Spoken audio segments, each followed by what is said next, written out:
Pumanaw na si Presidential Legal Counsel ni Pangulong Ferdinand Marcos Jr. na si Juan Ponce Enrile sa edad na 101. Si Enrile ay isa sa pinakamatagal at pinakakontrobersyal na legal political figure sa bansa. Pumanaw nga noong Huwebes ayon sa kanyang anak na si Katrina Ponce Enrile. Makukulong na sila at wala silang Merry Christmas. Bago magpasko, makukulong na ang mga korap.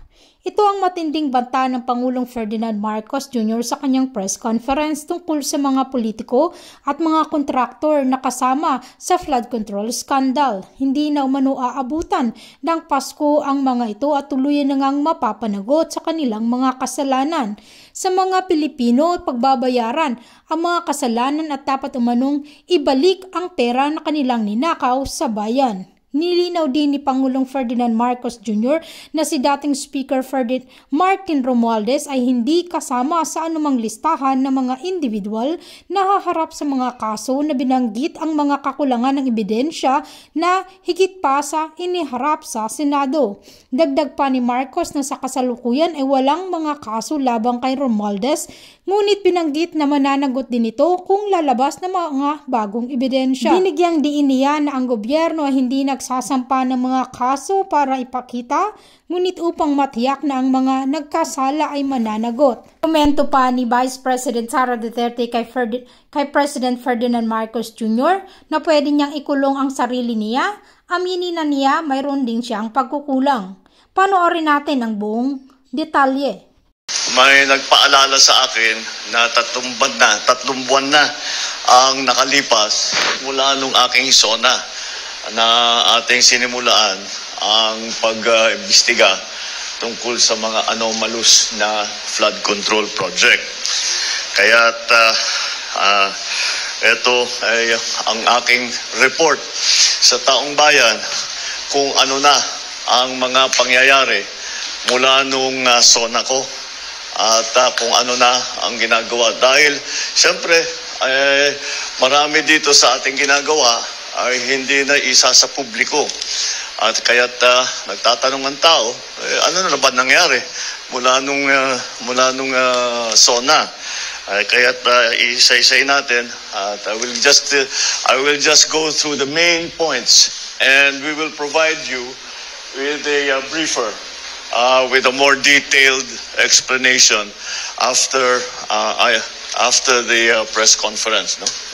Meron naman tayong prepare na mas detalyado dito sa aking sasabihin ngayon.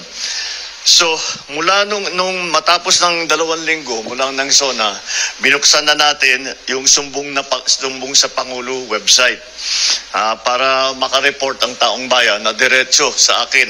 At mula noon, nakatanggap na yung sumbong sa Pangulo website ng more than 20,000 na report na ibinigay. Kaya't marami po sa ating mga naimbestigahan na ay hindi po namin malalaman kung hindi nyo sinumbong sa amin. Napakahalaga ng impormasyon na ibinibigay ng taong bayan sa ating pamahalaan na madaming impormasyon na hindi namin makukuha kung hindi sa inyong sumbong. Kaya ipagpatuloy po ninyo yung inyong pag-report sa amin kapag meron kayong nakita na dapat tignan, dapat imbestigahan, dapat pag-aralan. Noong Agosto ay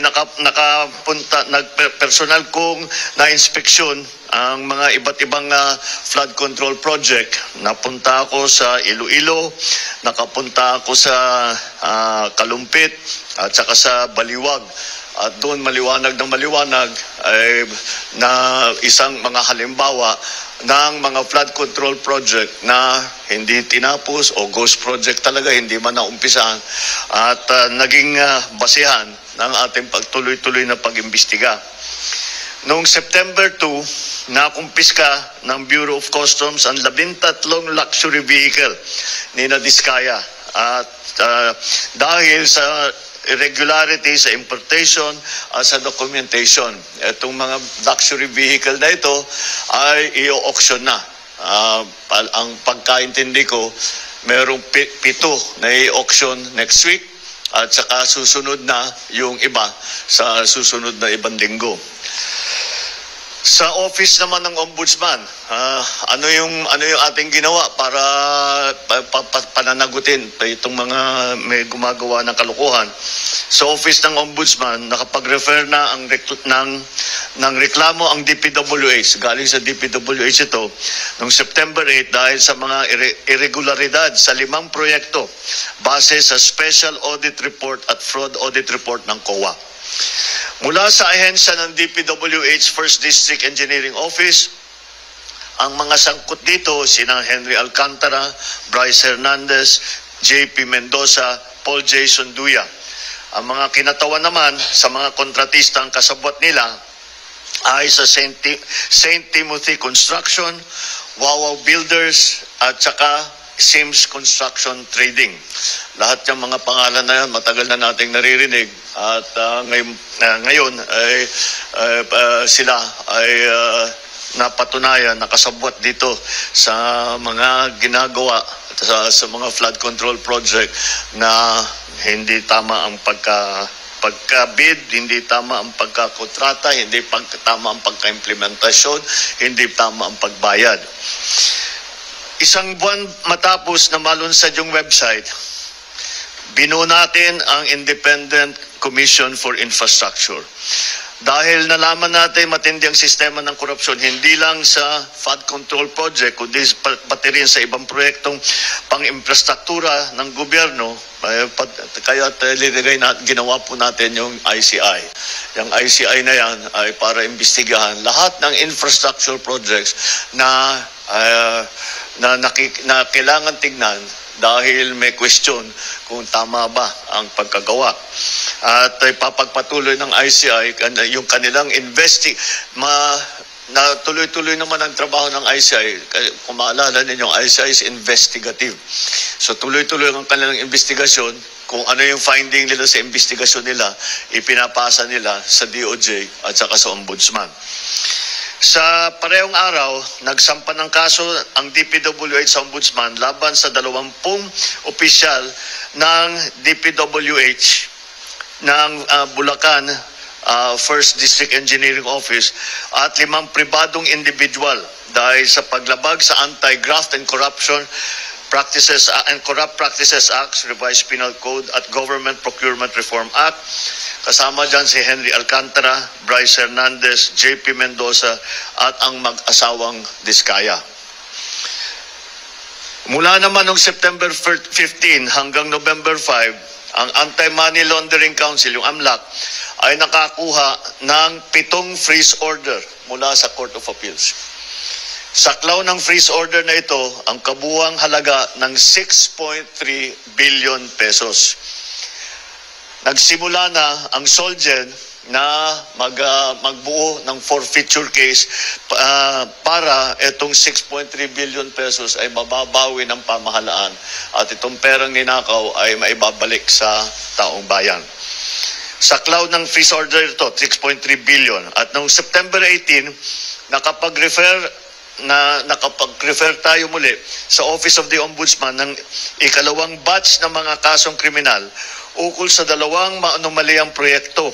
Ito ang kinakasangkutan ng 6 na opisyal ng DPWH at 2 pribadong kontratista. Andito yata these are the cases. No? Mula naman noong September 29 hanggang November 6, nagsumiti na ang ICI sa Office of the Ombudsman ng criminal at administrative cases laban sa 37 individual na konektado sa mga maanomaliang FCPs. Kabilang dito mga kasong graft and corruption, malversation, falsification, plunder, paglabag sa Code of Conduct for Public Officers. Samantala, nag-submit din ang DPWH sa Philippine Competition Commission ang 12 kaso ng bid manipulation at bid rigging noong October 3. Kinasasangkutan ng 6 na pribadong kumpanya. Dito pa lang sa mga kasong ito, makakabawi tayo ng 3 hanggang 5 bilyong piso ang penalty na pag sinama-sama natin lahat ng penalty ng lahat ng kaso ng mga bid rigging so far, baka meron pang idadagdag diyan sa kasalukuyan pa lang yan, ay makakabawi tayo ng 3 to 5 billion pesos in terms of fines. Nito na mga October 23, nagsampa ng kasong malversation at paglabag sa Anti-Graft and Corrupt Practices Act ang DPWH laban sa 21 opisyal ng DPWH La Union 2nd District Engineering Office at Davao Occidental District Engineering Office at 4 na pribadong individual. Moises Tabukol ng Silver Wolves Construction Corporation, Alvin Diego ng Silver Wolves Construction Corporation, Maria Roma Angeline Rimando ng St. Timothy Construction Corporation, Cesara Rowena Discaya ng St. Timothy Construction Corporation. Ang sabi ni Ombudsman Remulla ay meron ding person of interest in the person of Congressman Eric Yap, na dating Committee on Appropriations Chairman mula 2019 hanggang 2022. Nito namang November, sinampahan ng DPWH ang 6 na kumpanyang ito na 3 kaso ng bid manipulation at bid rigging.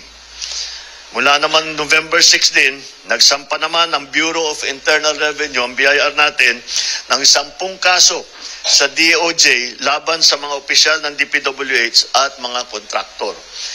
Umaabot sa 8.86 billion pesos ang kanilang tax liabilities.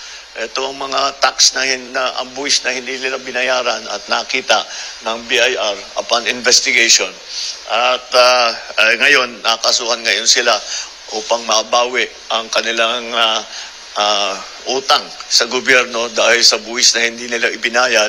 At siyempre may mga multa yan dahil sila hindi nagbayad.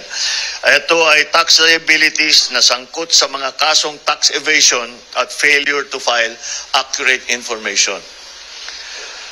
Tinutukan din ng administrasyon ang mga reforma para sa mga ahensya upang matiyak na magagampanan nila ang kanilang mga tungkulin at maiiwasan ang mga anomalya at irregularidad sa mga proyekto.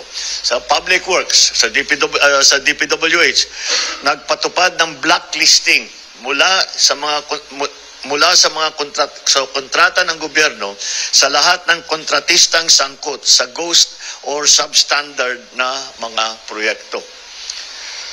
Noong October 23, formal na nakipagtulungan ang ahensya sa AMLAC upang mabantayan at maibalik ang pondo ng bayan na nawala dahil sa korupsyon. Naglabas ito ng special issuance of the construction materials price data noong October 23. Layo nitong pababain ang mga presyo ng mga materyales para sa construction ng mga proyekto ng pamahalaan. Aabot sa 50%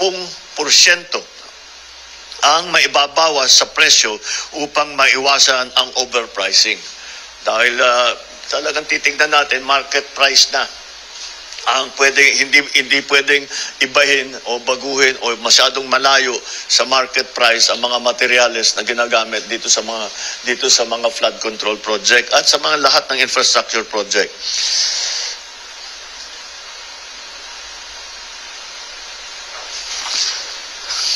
Ang ginawa naman ng DTI matapos na kanselihan ang PICAB, ang mga lisensya ng 9 na kontratistang konektado kay Sara Discaya, ipinatupad ang mas mahigpit na mga regulasyon sa kontraktor. Unang-una, napakasimple at nakakapagtaka na ito ay pinabayaan at it was a very strange development na ito ay that was allowed na ipinagbawal na ngayon natin, which is actually bawal naman talaga pero hindi masyadong hindi ini-enforce, pero pinagbawal natin ng matibay na ang mga may-ari ng construction company ay maging membro ng PICAB board Dahil maliwanag na maliwanag, pagka ikaw ay may construction company, tapos ikaw nagbibigay ng accreditation, lisensya sa mga contractor, ay napakaliwanag ng conflict of interest. Kaya hindi na natin papayagan yan ulit. Upang masiguro maisusulong ang katapatan, integridad at pananagutan sa pamahalaan, nagsasagawa tayo ng mga reforma sa iba't ibang sektor ng ating bansa. Bumubuo tayo ng transparency portal upang makapagbigay sa publiko ng mas malawak na access sa impormasyon tungkol sa mga proyekto, kabilang ang mga detalye hinggil sa mga kontratista. Nagpapatupad ng tanggapan, lokasyon at status ng proyekto. Ibig sabihin, papantayan natin ng husto every step of the way. Bawat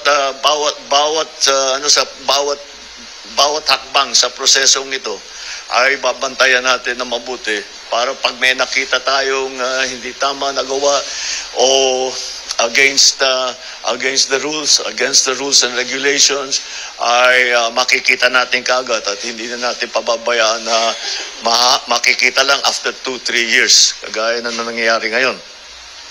Magpapatupad din tayo ng mga systematic na reforma sa 3 pangunahing larangan upang maipabuti ang transparency, ang security ng ating datos, ang pakikilahok ng mga mamamayan sa pagsusubaybay ng ating mga proyekto.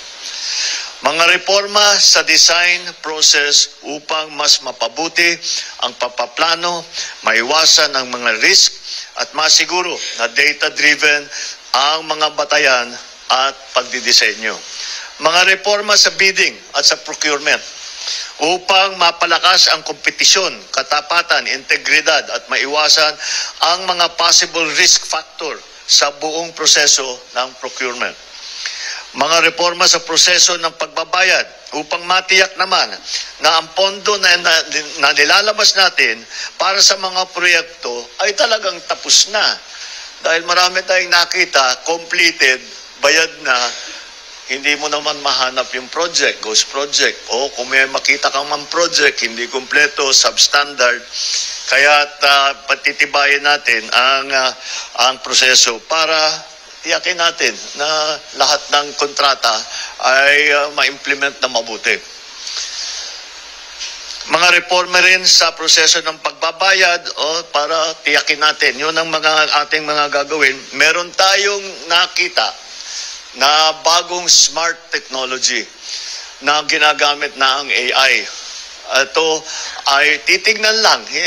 Ang tinitignan niya, yung AI, tinitignan niya yung proseso ng kontrata. At pagka merong hindi tama ang takbo ng proseso ng kontrata, ay magfa-flag yan. Kailangan magfa-flag. Tignan niyo ulit ito. Dahil mukhang may problema, hindi tama ang ginawa. At may question kung talaga bang merong project na ganyan. May nagque-question kung merong maganda ba ang pag-implement ng proyekto. Kaya gagamitin natin lahat ng paraan na nasa atin. Pati nga hanggang AI, lahat ng smart technology na ating nakikita na lumalabas, ay gagamitin natin lahat yan para inspection. Una, meron tayong smart technology para tignan kung ano ba talaga ang standard, kung maganda ang pagkaayos. Ito, tinitignan yung kung talagang nilalagyan ng rebar, kung makapal talaga yung konkreto, yung semento sa tamang specification. Yung isa pa naman, yung isang smart technology na gagamitin natin, yung aking nabanggit, titingin sa proseso ng kontrata para pag may nakitang hindi tama, ay makikita natin kaagad. Maglilista yun, makikita natin, babalikan natin at imbestigahan natin bakit ganyan ang nangyari. Alam nyo, lahat naman tayo ay nais natin na makamtan ng kaagad ang hustisya. Ngunit kung may aral tayong natutunan sa nakaraan, ito ay ang mas mabuti na maging mabusisi tayo at tumagal ng kaunti kaysa magmadali at magkamali. Alam mo nyo, kinakatakutan namin na yung mga alam natin na talagang kasabwat dito sa kawalanghiyang ito ay makakalusot sa kaso dahil because of a legal technicality. Dahil nagkamali tayo sa pagbuo ng ebidensya, dahil hindi maganda ang ating pagpresenta ng kaso, o nakalimutan natin pumirma sa isang dokumento, yung mga maliliit na bagay na ganyan, nalalaglag ang kaso dahil dyan. Kayo mga reporter, alam na nyo, nangyayari talaga yan. Kaya tinitiyak namin na pagka kami ay sumampa ng kaso, yung kasong yan ay hanggang sa dulo ay matibay ang kaso, at kung sino man ang mga guilty ay sila naman talaga ay mananagot, at kung kailangan at kung huhusgahan sila ng korte ay makukulong sila. Sa bawat segundo na ating ibinibigay sa investigasyon, tinitiyak natin na ang bawat kasong isasampa laban sa mga abusado ay may sapat na ebidensya at hindi hahantong sa pagbabasura ng kaso. Yun ang pinakamasamang resulta. Yung alam natin na guilty, ngunit nagkamali tayo sa pagbuo ng kaso, nagkamali ang DOJ o nakalimutan, ay mawawala, masisira yung kaso natin, hindi natin mapapasagot yung taong yun o yung kumpanyang yun. Pananagutin natin lahat ng may kasalanan. Ibabalik natin. So tatlo talagang ating ginawa rito. Unang-una, sinampahan na natin ng kaso yung mga may ebidensya tayo na meron silang kinalaman dito sa mga korupsyon na ito. Pangalawa ay tinitiyak natin na ang kanilang ninakaw na pondo ay maibabalik sa pamahalaan upang magamit sa tama ang mga perang yan. At naglagay tayo ng mga reforma para itong mga pangyayaring ito ay hindi na mauulit. Kaya yan yung tatlong talagang tinututukan natin na bagay. At ito yung aking mga nabanggit ngayon ay yan ay ang magiging resulta dito sa ating pag-focus, pagbigay ng pansin dito sa tatlo. Unang-una, mapapanagot ang mga kasama rito, mga kasabwat dito sa korupsyon. Pangalawa, maibabawi ng gobyerno ang pera na ninakaw nila. Pangatlo, na gumawa tayo ng reforma para lahat na itong klaseng korupsyon na ganito ay hindi na mauulit. Kaya't yung mga taong yan na kasabwat dyan, ito, mga walang hiyang ito, na nagnanakaw ng pera ng bayan, tapos na ang maliligaya ninyong araw.